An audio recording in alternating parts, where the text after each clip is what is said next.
Awali pagi kita dengan asupan ilmu yang cukup. Inilah Religi Pagi di Pro 1 RRI Cirebon.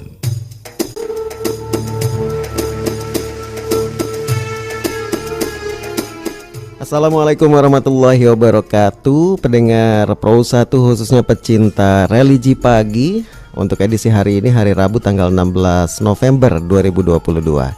Alhamdulillah kita bisa berjumpa kembali, dan mudah-mudahan kita semua dalam keadaan sehat dan selalu dalam lindungan Allah Subhanahu wa taala. Amin ya rabbal alamin.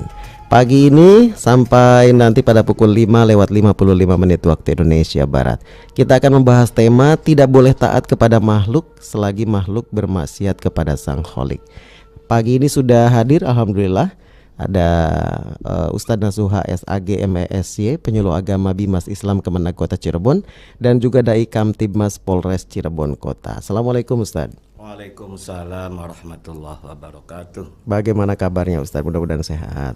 Alhamdulillah sehat. Alhamdulillah. Dan sekali lagi tema kita adalah tidak boleh taat kepada makhluk selagi makhluk bermaksiat kepada Sang Kholik. Nanti Anda bisa bergabung pendengar melalui telepon 0231849329 atau juga bisa mengirimkan WhatsApp ke 081324951935. Terlebih dahulu kita dengarkan pemaparan dari Ustadz Nasuha. Silakan Ustadz.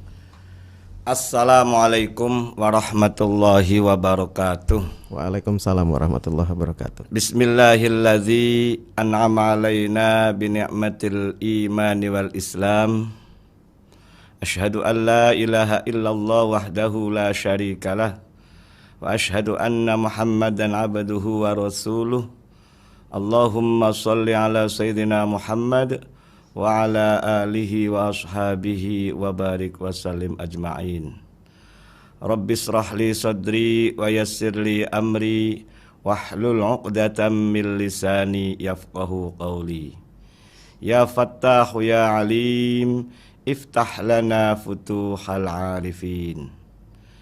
Para pendengar setia RRI Radio Kanal Inspirasi yang dimuliakan oleh Allah Subhanahu wa taala, alhamdulillah pada kesempatan pagi yang berbahagia ini kita semua mendapatkan kenikmatan dari Allah Subhanahu wa taala, baik berupa nikmat iman dan Islam, sehat walafiat, sehingga kita pada kesempatan pagi yang berbahagia ini kita dapat melaksanakan salah satu kewajiban umat Islam, yakni thalabul ilmi, melalui religi pagi siaran RRI Cirebon Kanal Inspirasi. Salawat dan salam semoga kita tersampaikan kepada junjungan kita Nabi Yana wa Habibana Nabi besar Muhammad sallallahu alaihi wasallam, dan tersampaikan pula kepada para sahabatnya, para keluarganya, para tabi'in, tabi'it tabi'in, dan semoga kita selaku umatnya mendapatkan syafaat ila yaumil qiyamah. Amin amin ya rabbal alamin. Para pendengar setia RRI Radio Kanal Inspirasi yang dimuliakan oleh Allah Subhanahu wa taala, pada edisi hari Rabu tanggal 16 November 2022, saya akan menyampaikan kaitannya dengan judul tidak boleh taat kepada makhluk selagi makhluk tersebut bermaksiat kepada Allah Subhanahu wa taala atau kepada Sang Kholiknya. Tema ini saya angkat karena kaitannya dengan persoalan-persoalan dalam masyarakat, terutama bermuncul atau berawal dari orang tua. Jadi sebagian besar orang tua ini ada rasa kekhawatiran atau ada rasa ketakutan, di mana kalau tidak diberikan harta-hartanya kepada anak-anaknya, nanti khawatir ribut atau yang lainnya. Sehingga orang tua ini punya inisiasi, punya niatan untuk memberikan semua harta-hartanya kepada anaknya selagi orang tuanya masih ada. Bahkan supaya lebih kuat sampai kepada diberikan kepada anak dengan cara wasiat. Bahkan yang terakhir, yang kemarin ada salah satu di antara pendengar konsultasi dengan saya, maka orang tua pun sudah menyampaikan kepada anak semuanya, saya ikhlas memberikan ini kepada anak, kepada kamu sebagai anak saya. Nah, ketika ada salah satu di antara anaknya ngerti bahwa hal ini tidak baik karena ini orang tua masih hidup. Maka bagaimana solusinya dan seperti apa? Maka tidak lain dan tidak bukan kita kembali kepada hukum Allah. Sumber hukumnya yakni dari Al-Quran, dan sumber hukumnya di samping dari Al-Quran juga dari hadis Nabi Muhammad SAW. Salah satu di antara hadis Nabi Muhammad SAW ini dijadikan sebagai tema ini, yakni la ta'ata li makhluqin fi maksiatin khaliq. Tidak boleh taat kepada makhluk selagi makhluk tersebut bermaksiat kepada sang kholiknya. Makhluk itu adalah kita sebagai manusia. Walaupun itu adalah sebagai orang tua kita, walaupun adalah orang yang melahirkan kita, kalau selagi orang tua ini bermaksiat kepada Allah, maka tidak usah taat. Contohnya diantaranya ketika statement ataupun keinginan orang tua itu memberikan hibah kepada anak-anaknya, sampai kepada berwasiat kepada anak-anaknya dengan kata-kata pun, saya ikhlas semuanya diberikan kepada kamu sebagai anakku. Nah, hal itu tentunya orang tersebut, mohon maaf, itu mengabaikan atas hukum-hukum Allah. Karena salah satu di antara hukum Allah itu ada yang namanya waris ataupun fiqhul waris. Nah inilah kita harus kembali kepada Al-Quran, kembali kepada hadis Nabi. Sekalipun itu sebagai orang tua kita, maka bagaimana caranya untuk mengkonternya, melawannya, ataupun tidak melaksanakannya ini. Jadi makhluk ini derajatnya tentunya kan lebih rendah daripada sang kholik. Makhluk adalah yang diciptakan, kalau kholik adalah yang menciptakan. Dan Allah Subhanahu wa ta'ala menciptakan manusia tentunya memberikan rambu-rambu ataupun aturan. Rambu-rambu dan aturan itulah yang namanya Al-Quran, dilengkapi dengan hadis Nabi besar Muhammad SAW. Para pendengar setia RRI, Radio Kanal Inspirasi yang dimuliakan oleh Allah Subhanahu wa ta'ala, maka ayo kita bersama-sama ketika ada orang tua memberikan atau berwasiat hal demikian tadi sebetulnya ini enggak usah ditaati. Karena yang paling taat yang harus kita laksanakan adalah perintah Allah dan sunnah Rasulullah Sallallahu Alaihi Wasallam. Bahkan ketika anak ini tidak taat apa yang disampaikan oleh orang tua, sebenarnya adalah mengangkat ketika anak orang tua tersebut akan terjerumus ke dalam hal yang tidak baik. Taruhlah kalau ini masalah waris, ini kan Allah telah menyampaikan dalam surat An-Nisa ayat 14 itu. Wa may ya'sillaha wa rasulahu wa yata'adda hududahu yudkhilhu naron khalidan fiha walahu adzabum muhin. Dan barang siapa yang bermaksiat kepada Allah dan Rasulnya dan telah melampaui batas, kata Allah akan dimasukkan mereka tersebut ke dalam neraka selamanya. Walahu adzabum muhin, dan mereka mendapatkan siksa yang menghinakan.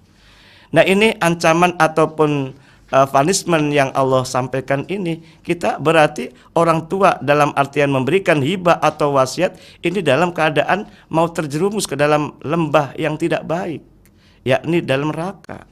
Maka bagaimana kita sebagai anak yang soleh dan solah ini, kita sebaiknya tidak usah melaksanakan perintah ataupun keinginan orang tersebut, orang tua kita tersebut. Justru ketika kita tidak melaksanakan, malah menyelamatkan orang tua kita.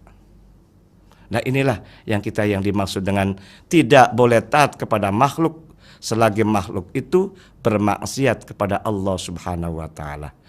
Kalau orang tua sebagai makhluk ini memberikan melalui hibah atau wasiat dengan alasan dari rasa ketakutan dan kekhawatiran, maka orang tua pun itu berarti tidak lulus dalam ujiannya. Karena Allah berfirman dalam surat Al-Baqarah ayat 155, Allah telah berfirman, wala nabluwannakum bisyai'im minal khaufi wal ju'i wa naqsi minal amwali wal anfusi was samarat wa basyyiris sabirin. Allah telah berfirman, dan kami, kata Allah, pasti akan memberikan ujian kepada kamu. Salah satu di antara ujian adalah bisyai'im minal khauf, yakni rasa takut, rasa kekhawatiran. Rasa takut dan rasa kekhawatiran ini kalau tidak dibagi sekarang, kata orang tuanya, nanti kalau saya meninggal dunia ini ribut dan seterusnya. Ini rasa takut yang tidak mendasar sebetulnya. Sebabnya apa? Ketika kita meninggal dunia kan ada tokoh agama, para kiai, para ajengan, para ustadz. Itulah yang akan meluruskan, yang akan membagi harta-harta peninggalannya. Dan kita sebagai orang tua atau sebagai makhluk, kita dapat amanah, dapat titipan yang berupa rizki tadi. Walaupun harta-harta itu atau didapat secara susah payah. Nah, tetapi itu adalah amanah dari Allah, titipan dari Allah Subhanahu wa ta'ala. Ketika Allah memberikan amanah titipan kepada kita, kita harus benar-benar amanah itu kita jaga, kita rawat. Karena sepertiga untuk kita makan, sepertiga untuk kita sedekahkan, sepertiga untuk hak milik anak-anak dengan cara pembagian harta waris tersebut. Itu yang kita aman. Sehingga ketika ada orang tua berniat baik, ada inisiasi untuk yang disebutkan tadi, memberikan hibah sampai ke wasiat, ini kita sebagai anaknya kalau bisa memberikan arahan, memberi nasihat, ini tidak benar, ini tidak baik. Karena ini adalah orang tua bermaksiat, dalam artian bermaksiat itu mengabaikan hukum, namanya hukum waris ini. Para pendengar setia RRI, Radio Kanal Inspirasi yang dimuliakan oleh Allah Subhanahu wa ta'ala, dimanapun para pendengar ini, kalau seandainya kita sebagai orang tua dan punya anak-anak, punya cucu, maka inisiasi ini ketika ada hal yang tadi sebaiknya jangan dilaksanakan. Kita alami sajalah. Ketika kita masih hidup, kita laksanakan, kita nikmati. Kalaupun ketika meninggal dunia ada yang ngurusnya, itulah yang diharapkan kita. Mudah-mudahan sebagaimana doa yang kita pandang, yang kita panjatkan, Rabbana atina fid dunya hasanah. Di dunia kita selamat. Wa fil akhirati hasanah, di akhirat yang selama-lamanya kita selamat ini. Mungkin kalau di dunia selamat tidak ada persoalan, tapi apakah di akhirat akan selamat? Nah, inilah sebagai pola pikir kita, dan kita harus hati-hati dalam hal demikian ini. Mudah-mudahan melalui Religi Pagi ini dengan tema tidak boleh taat kepada makhluk selagi makhluk itu bermaksiat kepada Sang Kholik, mudah-mudahan dapat dimengerti. Bagi yang belum mengerti, mari kita sama dialog interaktif dipandu oleh Mas Tono Kartono. Silakan.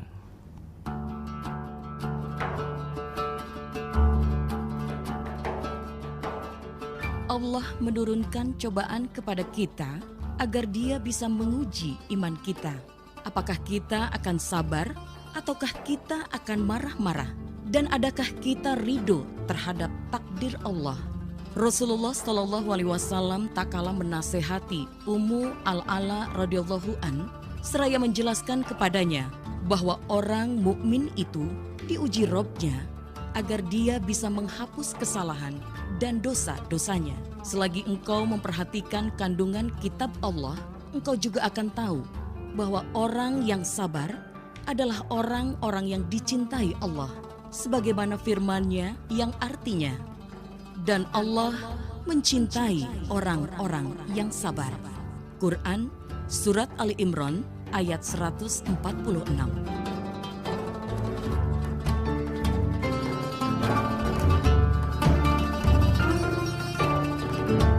Religi Pagi masih bersama Anda, membahas mengenai tema tidak boleh taat kepada makhluk selagi makhluk bermaksiat kepada Sang Kholik. Silakan yang ingin bergabung 0231849329. Assalamualaikum, dengan siapa di mana? Waalaikumsalam warahmatullahi wabarakatuh. Bung Nono Kartono dengan Bu Indra di Desa Pelayangan, Kecamatan Gebang, Kabupaten Cirebon. Baik, sehat Ibu Indra ya? Alhamdulillah. Alhamdulillah, suaranya sudah kembali. Tapi belum 100% ya Bu Nono ya. Belum 100% ya. Iya. Silakan dengan Pak Kiai. Ya, terima kasih. Assalamualaikum Ustadz kita, Ustadz Nasuha Fakih yang selalu penuh semangat. Ustadz, Ya. waduh ini Get 20 Asik banget ya. Betul sekali. Menampilkan banyak hal yang membuat kita optimis. Luar biasa. Ya, Presiden mengenai kita. tema hari ini, saya ingin bertanya tentang hadis riwayat Muslim, Ustadz, Ya. yang kurang lebih bunyinya, sungguh celaka, sungguh celaka, sungguh celaka. Para sahabat yang mendengar sabda Rasulullah itu pun bertanya dengan Kenapa ini terputus? Maka, Oh enggak, silakan. wahai Rasulullah, beliau bersabda, orang yang mendapati kedua orang tuanya, baik salah satu atau kedua-duanya dalam keadaan lanjut usia, namun ia tidak bisa masuk surga karenanya. Nah, apa pencerahan dari hadis ini, Ustadz Nasuha Fakih? Terima kasih. Terima kasih. Halo Ibu Indra. Coba diulang Baik, lagi. terima kasih. Silakan Bu Dengan Indra. Bung Rahman. Oh, dengan Bu Lela. Mbak Lela. Oh iya, salam juga buat Mbak Lela. Tolong Assalamualaikum diulangi lagi, Bu. warahmatullahi Ibu. wabarakatuh. Ya, Sudah cukup, Pak? Atau Belum, gimana? belum. Oke, Bu Jadi, Indra tadi agak arti putus-putus. dari hadis tadi ulangi lagi. Bisa diulangi lagi, Bu, sedikit? oh Heeh. hadisnya. Iya, Oh ya, Artinya artinya. sungguh celaka, sungguh celaka, sungguh celaka. Para sahabat yang mendengar sabda Rasulullah itu pun bertanya dengan wajah penuh kecemasan. Siapa yang celaka, wahai Rasulullah? Beliau bersabda, orang yang mendapati kedua orang tuanya, baik salah satu atau kedua-duanya dalam keadaan lanjut usia, namun ia tidak bisa masuk surga karenanya. Nah, itu. Terima kasih, Ustadz. ya. Iya. Sudah kedengaran jelas, Kedengaran. Oke, Ustadz. baik. Iya. Terima kasih. Sama-sama. Assalamualaikum warahmatullahi wabarakatuh. Waalaikumsalam warahmatullahi wabarakatuh. Terima kasih. Ibu Indra di Pelayangan. Silakan, Ustaz. Terima kasih Bunda Indra. Suaranya sudah 90%, minggu kemarin 80%. 75%. Iya. Kita terima dulu Iya. mungkin ya. Assalamualaikum, dengan siapa di mana? Waalaikumsalam, Mas Nano. Dengan Bapak siapa? Jatiwangi. Pak Ahmad. Iya. Ya Allah, Pak Ahmad ini saya baru Alhamdulillah, Pak. baru terdengar kembali. Pak Ahmad kemana saja? Majalengka. Biasa. Iya, Jatiwangi Majalengka. Silakan Pak Ahmad. Oh iya, ini sebentar dulu ya. Ini suara Pro 1 apa ya? Kadang-kadang tuh timbul penggelam tuh suaranya. Baik. Silakan. Ya Pak. ini bertanya, berkekuatan hukumkah surat wasiat dan surat kuasa? Surat wasiat dan surat kuasa ya. Ya, gitu aja ya. Assalamualaikum. Waalaikumsalam warahmatullahi wabarakatuh. Pak Ahmad dari Jatiwangi. Nanti kita buka lagi teleponnya, tapi kita jawab terlebih dahulu dari Ibu Indra, kemudian Pak Ahmad di Jatiwangi. Silakan Ustaz. Terima kasih Bunda Indra dan Pak Ahmad, sehat selalu alhamdulillah. Kaitannya dengan salah satu hadis Nabi yang diriwayatkan oleh Imam Muslim, kaitannya dengan kecelakaan itu diantaranya mungkin ya, kalau melihat dari artinya sehingga para sahabat bingung siapa yang celaka, itu ternyata ada dua orang, ayah ibunya entah satu atau duanya kemudian sudah lanjut usia. Kemudian orang tua tersebut khawatir tidak masuk surga mungkin, ataupun anak tidak bisa masuk surga. Artinya gini, kalau kita merujuk kepada tema yang sekarang ini, kalau tema dengan sekarang ini ketika orang tua memberikan niatan untuk memberikan hibah ataupun wasiat, maka orang tua ini khawatir tidak akan masuk surga juga bisa demikian. Atau boleh jadi dimaknai ketika ada orang tua yang sakit dalam sudah usia lanjut, ternyata kebanyakan ini ya anak-anaknya tidak mau ngurusin. Nah di situ mungkin karena sebabnya apa, kadang-kadang orang tua pun ada niatan baik tadi memberikan semuanya hak-haknya, ternyata hak-haknya anak itu kadang-kadang sebagian anak ada yang sudah habis dan sebagian anak pun sudah tinggal sedikit lagi.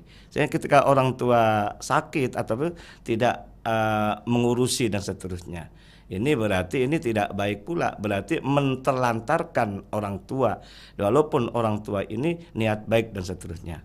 Maka kalau kita kembali kepada koridor hukum atau kembali kepada sumber-sumber hukum dalam Al-Quran dan Hadis, kita alami apa adanya saja. Di saat kita punya anak, kita hak orang tua, apa kewajiban orang tua memberikan nafkah, yakni makan dan seterusnya. Jangan sampai berlebihan, dalam artian sampai kepada memberikan aset-asetnya melalui hibah ataupun wasiat. Nah itu. Nah, karena ada hak sebagiannya untuk melalui waris, yakni tadi kalau 100% ya 30%-nya untuk dinikmati, 30%-nya bila perlu untuk infak sedekah dan zakat di situ kalau punya kewajiban zakat, dan 30%-nya inilah melalui pembagian waris di saat orang tua ataupun salah satu keluarga kita ada yang meninggal dunia. Jadi kita laksanakan apa adanya saja. Jangan dipaksakan kalau bukan saatnya. Kalau bukan saatnya itu ibarat sholat, belum waktunya melaksanakan sholat, maka kan sholatnya tidak sah di situ. Sama juga masalah harta-harta peninggalan orang tua ataupun harta-harta milik orang tua diberikan bukan saatnya, dan artian orang tua masih hidup kemudian diberikan semuanya, ini akan menjadi dampak presiden buruk ataupun dampak negatif. Nah, sedangkan kalau kaitannya dengan Pak Ahmad di Jatiwangi, Majalengka, kaitannya dengan berkekuatan hukum antara wasiat dan kuasa, surat kuasa. Kalau wasiat ini sekalipun kepada subjeknya adalah ahli waris, masalah wasiat ya, maka dalam hadis Nabi la wasiyata li warisin, tidak berlaku wasiat kepada ahli waris, kecuali wasiat itu diberikan selain ahli waris. Contoh semua aset-asetnya niatan orang tua diberikan kepada yayasan anak yatim piatu, ataupun diberikan kepada pengurus masjid, atau diberikan kepada pengurus madrasah ataupun TPQ, selagi itu tidak melebihi sepertiga itu nggak ada masalah, dilanjutkan. Tapi kebanyakan wasiat orang tua kepada anak ini melalui biasanya berupa hak-hak ataupun harta-harta milik orang tua, dan itu batal demi hukum dalam bahasa hukumnya ini, karena cacat hukum. Sebabnya apa? Ahli waris ini dengan sendirinya punya hak harta milik orang tua tanpa gitu, diberikan surat wasiat, tanpa gitu ya? Diberikan wasiat juga. Nah, bahkan kalau kaitnya dengan masalah ayat, ada ayat surat Al-Baqarah ayat 180, ketika ada tanda-tanda kematian maka berwasiatlah. Ternyata ayat ini dihapus atau dinasakh oleh ayat 11 surat An-Nisa. Karena sebabnya apa? Kalau wasiat orang tua kepada anak biasanya ada unsur subjektivitas. Ketika disenangi orang tua anak itu, maka diberikan yang banyak. Ketika biasa-biasa saja diberikan biasa. Kalau senang tidak dibenci, maka tidak dikasih. Maka ketika itu wasiat itu tidak berlaku. Surat Al-Baqarah ayat 180 itu dinasakh oleh surat An-Nisa ayat 11, 12, 13 dan 14 itu. Nah, di situ. Kalaupun masalah surat kuasa kan adalah limpahan kewenangan seseorang kepada orang lain. Iya kan? Yeah. Selagi kewenangan ini dijalankan itu nggak ada masalah. Sampai kapan berlakunya? Selagi orang yang memberi kuasa belum mencabutnya. Ataupun ketika kuasa ini sudah dilaksanakan sampai selesai, maka sudah selesailah tugas tanggung jawabnya itu. Jadi kalau surat kuasa itu surat pelimpahan hak, kewenangan dari orang pada orang lain itu ya Pak Mas ya. Yeah. Nah, sedangkan kalau wasiat itu adalah pemberian seseorang kepada orang lain, tapi berlakunya setelah orang itu telah meninggal dunia. Baik. Nah, di situ. Oke. Saya pengen tanya tapi kita terima telepon dulu deh. Assalamualaikum, dengan siapa di mana? Waalaikumsalam warahmatullahi wabarakatuh. Rubin Tanjung Brebes, Jalan Stasiun. Pak Rubin. Lengkap, betul. Silakan Pak Rubin. Assalamualaikum Ustadz kita. Waalaikumsalam warahmatullahi wabarakatuh. Alhamdulillah pagi ini suaranya cukup berbobot dan penuh keikhlasan. Alhamdulillah. Mudah-mudahan kami yang mendengar juga ikhlas. Amin. Karena masalah waris ini gampang susah. Iya. Ya. Izinkanlah saya membuat berhandai-handai ya Pak Ustadz. Begini, setelah kita semuanya mendengar apa yang disampaikan Ustadz secara pendidikan atau secara edukasi ya, atau pendidikan, lalu ada di antara kita yang punya gagasan barangkali. Kita punya rezeki banyak, anaknya juga sebagian sudah anaknya cukup banyak, umumnya 5 begitu ya. Dan orang tua ini mampu, anak juga sebagian sudah ada ke sana, ada yang di luar kampung dan sebagainya. Tapi mereka diberi batasan-batasan supaya mereka rata. Artinya A, B, C, D diberi ada. Lalu orang tua masih ada punya sisa. Nah, sisa ini milik orang tua yang merupakan otoritas orang tua. Kalau yang dibagikan tadi secara hibah itu satu. Artinya setara lah, sebanding dan setara. Tapi sisanya ini yang hak orang tua ini otoritas, yang kelaknya juga akan dibagi sesuai dengan hukum waris. Lah, kalau ada berandai-andai ada orang yang macam begini, bagaimana? Menurut penilaian Pak Ustadz. Ya. Matur nuwun. Wassalamualaikum warahmatullahi wabarakatuh. Waalaikumsalam warahmatullahi wabarakatuh. Dijawab dulu mungkin ya. Iya, Biar saya nanti bebas nanya. Terima kasih Pak Derubin di Tanjung Brebes ini. Dan apa yang disampaikan oleh Pak Derubin ini saya alami pada 5 atau 4 hari yang lalu gitu loh. Jadi kebetulan saya tidak sebut siapa di mana, dan orang tua ini curhat kepada saya. Beliau mungkin belum tahu saya biasa memberikan RRI di RRI gitu loh. Nah, dia cerita bahwa sudah anak-anaknya banyak gitu, ada 7 malah. Nah, itu sudah ada rencana pemberian, bahkan sudah disertifikatkan gitu loh. Dengan tidak membedakan mana anak laki, mana anak perempuan. Nah, emang dia kaya juga sih. Kemudian aset-aset itu banyak sekali. Nah, seiring dengan pertanyaan Pak Derubin, kalau sekiranya itu pemberian hibah orang tua kepada anak sampai sertifikat, kalau itu lebih dari 1/3, saya pikir itu tidak boleh, tidak baik. Nah, di situ. Karena batas maksimalnya adalah 1/3 atau 30% dari keseluruhan kalau harta. kita melihat dari koridor hukum ya, dari Al-Quran maupun hadis Nabi, sampai dikuatkan dalam kompilasi hukum Islam. Walaupun kompilasi hukum Islam itu pada dasarnya hibah ini statusnya sama seperti warisan juga gitu loh. Kalau sekiranya sudah terpaksa dihibahkan ataupun sampai ada wasiat dan seterusnya. Tapi dengan catatan tidak boleh melebihi 1/3. Kalau kita melihat kepada koridor hukum itu.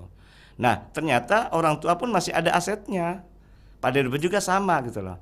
Makanya ketika asetnya masih ada, seumpama sudah terlanjur, sudah diberikan saat waktu orang tua hibah sampai sudah diberikan sertifikat. Bahkan 2 hari yang lalu pun mau balik nama setelah dia membeli tanah kapling itu ya. Maka orang tua niatnya untuk 2 anak namanya, bukan atas nama orang tuanya. Ini sebagai pemberian orang tua kepada anak. Selagi lebih dari 1 kapling itu masih banyak, itu nggak ada masalah karena kurang dari 1/3 tadi. Nah, jadi emang orang tua pun dalilnya kuat sebetulnya menurut mereka, yakni ini kan hak saya kan gitu, usaha saya, ya terserah saya dong. Nah, tapi jangan lupa namanya harta itu adalah sebuah titipan, amanah dari Allah Subhanahu wa taala. Kenapa amanah? Karena kan ada istilah kan jodoh pati rezeki, siapa yang tahu? Ya. Siapa, Mas? Allah Subhanahu wa taala kan. Kalaupun bukan miliknya, kita bekerja seporet apapun, susah mendapatkannya kan gitu. Betul. Tapi Allah sudah menghendaki dia diberikan. Nah, ketika kita diberikan kepada Allah berupa nikmat harta yang luar biasa ini, jangan lupa ada batas-batasnya. Mana yang harus kita nikmati, mana hak milik anaknya, mana hak yang harus kita sebagai investasi akhirat berupa infak, sodako dan zakat itu. Maka infak sodako, zakat, termasuk juga harta waris, ini dalam koridornya adalah filantropi Islam. Jadi ada hal-hal yang perlu mendistribusikannya sesuai dengan hukum-hukum Allah, sesuai dengan syar'i gitu loh. Nah di situ. Jadi kembali kepada otoriter siapa kan? Emang orang tua sebetulnya kan tadi sampaikan bahwa milik saya dan seterusnya. Tapi ingat kembali kepada hukum Allah. Maka kata Nabi pun mengatakan taraktu fikum amroini lam tadillu ma antamassaktum bihima kitaballahi wa sunnati Rasulillah. Kata Rasulullah, aku tinggalkan dua perkara, manakala umatnya mempertahankan atau memegang teguh dua perkara ini akan selamat atau tidak tersesat. Apa itu? Al-Quran dan Al-Hadis. Al-Qurannya salah satunya tentang menasihat wasiat, masalah waris. Kemudian hadisnya pun ada hal-hal yang mana yang kita laksanakan, mana yang tidak boleh kita laksanakan. Yang tidak boleh laksanakan ini, ya tadi kalau bukan saatnya janganlah memberikan atau melaksanakan. Demikian. Ya, saatnya saya nanya ini Pak Ustadz. Ini kan agak sensitif ya kalau Ya, warisan gitu, kemudian wasiat. Nah, biasanya kalau orang tua ini tidak sedikit, bahkan di film-film juga sering ditayangkan kan Pak Ustadz, bahwa ketika orang tua sudah tua gitu ya, tua banget, itu kan sensitif. Perasaannya sensitif ketika apalagi sakit. Kemudian ngerasa anaknya tidak mengurus dia. Begitu ya, anaknya tidak mengurus begitu. Jadi sedikit saja ada omongan sedikit aja kan sensitif, kadang-kadang seperti itu. Dan kemudian tiba-tiba membuat wasiat begitu, membuat wasiat. Jadi ketika saya nanti tidak ada harta saya tidak akan berikan kepada anak-anak saya. Jadi ada konflik di situ biasanya di akhir-akhir hayatnya begitu kan. Saya berikan kepada orang lain yang sebetulnya bukan ahli waris, yang mengurus saya. Nah itu seperti apa sih sebetulnya Pak Ustadz? Ya, oke. Makanya kalau masalah apapun mudah sebetulnya. Yang susah, yang sulit itu adalah menyadarinya. Termasuk ketika orang tua di akhir hayatnya sudah tua, ini sensitif banget, tersinggungnya sangat tinggi gitu loh. Nah gitu. Nah bagaimana kita selaku anak? Maka kita sikapi dengan arif dan bijaksana juga. Apalagi kata Nabi pun, kata Allah pun, jangan kamu berkata kepada orang tua sekalipun gitu loh. Saja tidak boleh kan gitu loh. Nah, kalaupun saya kira akhirnya orang tua punya inisiasi baik untuk memberikan sebagai wasiat, malah sampai wasiat untuk orang lain malah. Makanya ketika untuk orang lain boleh, dan catatan tidak boleh melebihi sepertiga gitu. Karena ada haknya milik keluarganya, ada haknya milik ahli warisnya kan gitu. Nah, boleh dilaksanakannya dari maksimal sepertiga tadi. Kalaupun semuanya untuk kepengurusan suatu yayasan atau apa, itu yang dilaksanakan hanya sepertiga. Nah sisanya sebagai hak waris untuk anak-anaknya. Demikian. Dan kalau mensikapi anak orang tua ini ada sensitif ataupun tinggi ketersinggungannya, maka kita harus hati-hati menyikapinya. Apalagi tadi ada konflik ya, maka kita harus bagaimana untuk menyikapinya. Jangan sampai orang tua pun akibat dari perkataan kita menjadi orang tua sakit juga. Nah gitu. Betul. Jangan sampai kita selaku anak mengukul walidain, jangan. Anak-anaknya harus paham ya. Harus paham dalam hal ini. Mana yang semestinya kita laksanakan, mana yang semestinya kita tidak boleh laksanakan. Baik. Nah, kalaupun terlanjur orang tua menyampaikan demikian, maka ketika sudah meninggal dunia kita kembali kepada hukum Allah. Insya Allah kita sebagai orang anak bisa menyelamatkan orang tua, walaupun orang tua tadi akan terjerumus ke dalam lembah yang tidak baik. Baik, kita ke telepon lagi. Assalamualaikum, dengan siapa di mana? Waalaikumsalam warahmatullahi wabarakatuh. Kang Momo dengan Pak Maman di Perum. Kang Maman. Pak Maman di Perum. Ya, silakan Pak Maman. Assalamualaikum Pak Kiai. Waalaikumsalam warahmatullahi wabarakatuh. Pertama saya sampaikan terima kasih atas kehadirannya silaturahmi ke rumah saya Pak Kiai ini. Iya, dan banyak makna yang saya tangkap dalam pembicaraan silaturahmi kemarin ini. Saya akan menyampaikan solusi barangkali atau mungkin berupa masukan Pak Kiai ini. Yang pertama kaitan dengan masalah orang tua ikhlas, kemudian dikaitkan dengan masalah hukum dari Allah dan hadis. Ini memang kedua-duanya sangat kental di masyarakat. Orang tua mengatakan ikhlas itu adalah keridoan. Tetapi ketika berbenturan dengan aturan dalam Al-Quran dan hadis, ini pun masalah. Nah, untuk itu saya ingin menyampaikan solusi atau saran. Yang pertama Pak Kiai, buku-buku yang Pak Kiai buat ini sangat bermakna sekali. Mungkin kita bisa sebarluaskan atau mungkin bisa sampaikan kepada para kepala daerah, baik bupati ataupun kepala Kemenag gitu. Dan yang kedua, kita coba nanti akan ada semacam seminar yang merekrut nanti para kepala lurah sekota Cirebon. Baik. Dan atau mungkin kepala desa di kabupaten-kabupaten. Karena ini penting, masyarakat itu paham tapi tidak mau paham. Harus ada juru penerang yang menengahi. Kalau tadi anaknya paham, orang tuanya tidak paham, tidak bisa masuk. Ini masukan saran dari anak kepada orang tua, tetap saja pembagian itu rata semuanya. Gitu. Ini barangkali Pak Pak Kiai, saran yang dapat saya sampaikan, dan nanti proposal sedang saya buat. Nanti mungkin bisa lanjut obrolannya di off air Pak ya. Gitu. Ya Pak ya. Pak Kiai. Assalamualaikum warahmatullahi wabarakatuh. Waalaikumsalam warahmatullahi wabarakatuh. Untuk yang lainnya silakan bisa bergabung kembali ke 02318493259 atau juga bisa mengirimkan WhatsApp ke 081324951935. Kalau belum ada, saya ingin melanjutkan yang tadi Ustadz ya. Apa namanya? Sensitif tadi. Kayak konflik itu ya. Konflik lagi ya. Biasanya ada yang nggak tahu apa-apa kemudian tiba-tiba dapat warisan begitu ya. Malah diserang sama anak-anaknya gitu. Ini cerita aja gitu ya. Padahal dia nggak tahu apa-apa, tapi karena dapat warisan bingung mau harus seperti apa begitu Pak Kiai. Makanya ketika ada konflik ataupun ada persoalan dalam keluarga, kita kan adalah makhluk sosial, saling membutuhkan satu dengan yang lain. Maka kalau ada demikian ini, maka hadirkan orang atau pihak ketiga. Di mana pihak ketiga ini mudah-mudahan bisa menyelesaikannya. Dengan pihak ketiga ini tidak ada konspirasi, tidak ada niat apa, tidak ada mendompleng salah satu. Kalau dalam bahasa negara non-blok lah gitu loh. Non-blok. Kayak Indonesia nih. Netral. Netral non-blok ini. Satu ribut, satu ini bagaimana dengan adanya G20 ini kan, G20 kan tujuannya untuk kemaslahatan dunia malah kan gitu loh. Harus ada pihak ketiga ini. Tentunya yang punya kapasitas ilmu.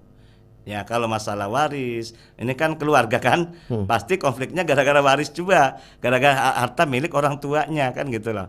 Itu jadi solusinya alternatifnya itu cari pihak ketiga. Kan di situ kan di dalam kampung kita ada kiai, ada ajengan, ada ustadz.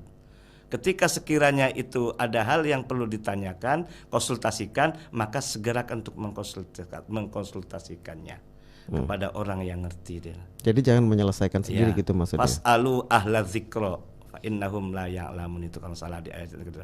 Bertanyalah kepada orang yang ngerti selagi kamu tidak ngerti itu. Sehingga ke depan tidak salah arah kan gitu. Supaya jelas sekali apa yang harus kita laksanakan. Apalagi berhadapan dengan orang tua. Kalau bisa jangan ada konflik dengan orang tua kan gitu. Nah, itu tujuannya kan gitu. Supaya kita selamat juga kan gitu loh. Orang tua harus kita hormati, orang tua kita harus kita sayangi. Ketika orang tua dengan niat yang tidak baik, bagaimana cara mensikapinya? Maka dalam bahasa Jawanya itu pinjam tangan orang lain. Yaitu melalui pihak ketiga. Tapi yang punya kemampuan atau pengetahuan itu gitu ya. Pengetahuan komunikasinya bisa itulah. Supaya ketika ada nasihat itu ya bisa nerima. Sekalipun anaknya itu doktor sekalipun, kalau langsung disampaikan melalui anaknya tidak bisa mau kadang-kadang. Itu. Maka pihak ketiga inilah yang paling utama gitu loh. Kan banyak kasus-kasus ataupun orang bertanya kepada saya gitu. Ya makanya pihak ketiga lah yang harus hadir. Dengan pihak ketiga dia akan menerima. Nah, itu. Makanya kalau kita sebagai guru, sumpama gampangnya, kita tidak bisa mengajarkan pada anak secara langsung, maka guru lainlah yang bisa mengajarkannya. Contohnya gitu, gampangnya kan gitu. Nah, dalam hal masalah keluarga, masalah waris, masalah harta, biarlah orang lain yang minta tolong penyelesaiannya di situ, Mas. Karena namanya harta sensitif juga kan, apalagi orang tuanya pun sudah tua, tinggi emosinya kan gitu. Nah, maka orang tua pun kadang-kadang, mohon maaf, kalau orang tua kembali seperti anak-anak lagi kan gitu. Iya. Kadang-kadang gitu. Bagaimana mensikapi kita sebagai anak? Jangan sampai kita anak, jangan sampai mengul walidain sebagai anak yang durhaka, jangan. Maka itu solusinya pihak ketiga lah. Fas'alu ahla dzikra, itu bertanya kepada orang yang ngerti di situ. Ada dua kemungkinan sih Pak Ustadz ya. Ada yang memang tidak tahu begitu ya tentang pembagian waris begitu, belum mendapatkan ilmunya. Ada yang sebetulnya sudah tahu, tapi tidak mau tahu.